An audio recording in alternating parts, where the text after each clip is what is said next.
Hello, welcome back to Blender Sushi Live Noding. In this episode, I'll be demonstrating this app called VirtuCamera for Maya and Blender. I'm using the one for Blender. Basically, the app allows you to see the screen of your Blender on the phone. But I will be using it differently. I will use this to paint in 3D.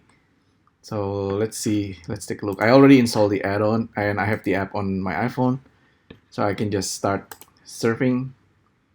So I run the app right now and I'm gonna connect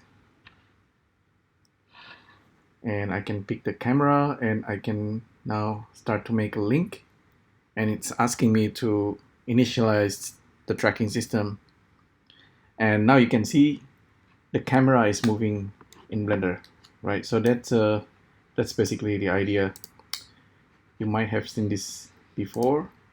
I can now look through the camera, and also on my iPhone I can see the same view like the one on the right. I'm gonna make this like 500 frames. What I will do, excuse me, what I will do, I will start recording and I'll start recording the camera, and you can see the timeline will start running. 3, 2, 1. Now it start recording, and I'm gonna actually start painting and write something. And yeah, the camera is moving like weird, but I know in the 3D space I'm actually kind of drawing something. And now I'm gonna stop. Okay, I will disconnect everything, stop surfing. So this guy or the camera have animations. I can repeat the animations. It's writing something, file, save as. I'm gonna call this 3D writing. And I know that we can actually use the motion path and specify the path, and you should be able, what I just wrote. I wrote blend in 3D space, okay? Within the range of my arm, you can see there's a curve, which is really interesting. I guess, like, you know, if we have like a circular monitor, it will be kind of interesting to be able to do this. Or like if we have 3D space freedom, we can just run around with this and make painting in the air, which is something that if you already have like VR tools, it's something you can do. But I like to be able to do this with, you know, like more like AR stuff, you know, like maybe HoloLens, but I just want a simple 3D pencil, so that's why I'm using this method. Okay, so now the motion part is cool, but I want to be able to render this out, so I'm using sphere chalk nodes, and it's really simple actually to be able to do this. Just use the F curve, and I'm gonna specify the camera. I will just use the position of the camera, so index 1, 0, 1, 2, so that's XYZ of the camera.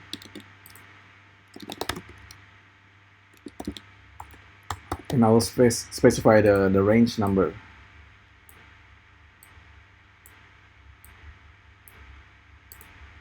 I'll make it 100. Let's see. Mesh viewer. We can use mesh viewer or polyline. It's gonna work if we use vector in. So this is XYZ curve data coming in from camera into Blender. If I specify 500 frames, you can see my writing. And this is also something that you can connect using UV connections. Specify the edges. Okay, right. So it's really that simple, and I can specify the starting point. So we just have the blend, the writing in the air that I created. So it's almost like grease pencil, just a little bit more 3D. And this is a polygon edge. You can use curve, bevel in order to make this more 3D. Bevel a curve. So this is a curve coming in from this guy. And you can use circle.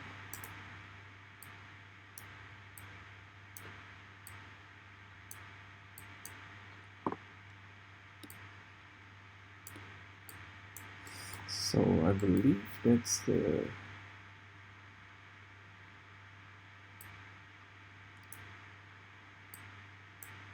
okay step. I increase the step.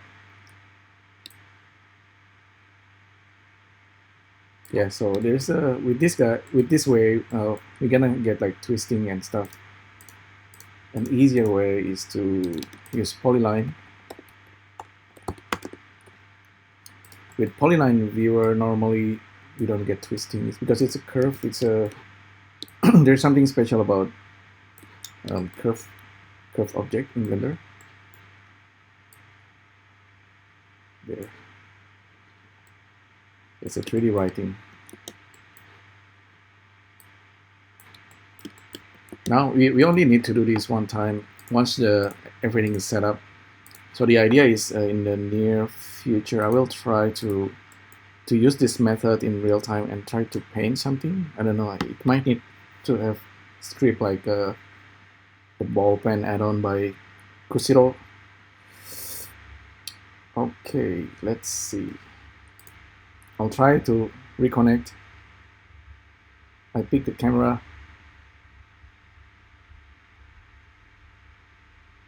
And I need to initialize the camera once more. So now it's happy. Now I can create an animations. I can actually make a new camera. Let's try actually doing that. Hit record, new camera, and now I have a new camera and the old camera moving at the same time. And I'm gonna write. Actually, yeah, I'm actually writing something new. And stop. Okay. Stop surfing. File, save. We can duplicate this guy. That's the original. Now let's specify the new camera. You can see the flow of lines. I actually wrote aloha. Aloha is hello and goodbye in Hawaii.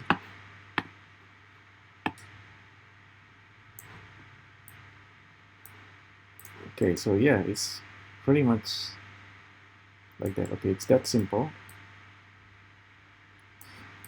If you want to be more expressive, we can actually play around with the thickness or the bevel. What I found cool is with Sverchok you can just plug in radius, get some kind of expressive ink like. So yeah, this can give you ability to make like a 3D graffiti. It is 3D. You can see whenever I draw with my hands, it's actually doing it in this like half sphere dome space. It's actually really interesting. Like ideally our computer maybe in that should be like a half dome shapes, and then we are kind of writing on it. In fact, if we try to emulate this using grease pencil, you can pretty much just use half dome.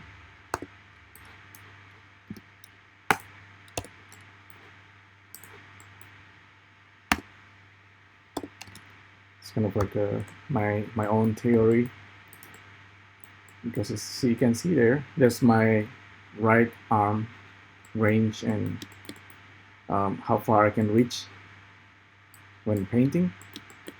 So if you want to use this and grease pencil, Draw mode, we don't draw on origin, we draw on the surface with a bit of offset.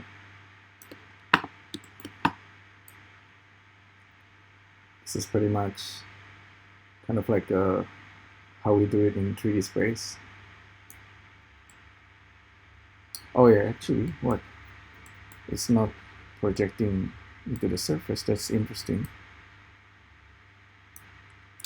I have a feeling this is could be a bug. Or maybe I need to flip it. But anyway, just an idea. Oh yeah, perhaps it's actually projecting. I just need to be closer. I don't know.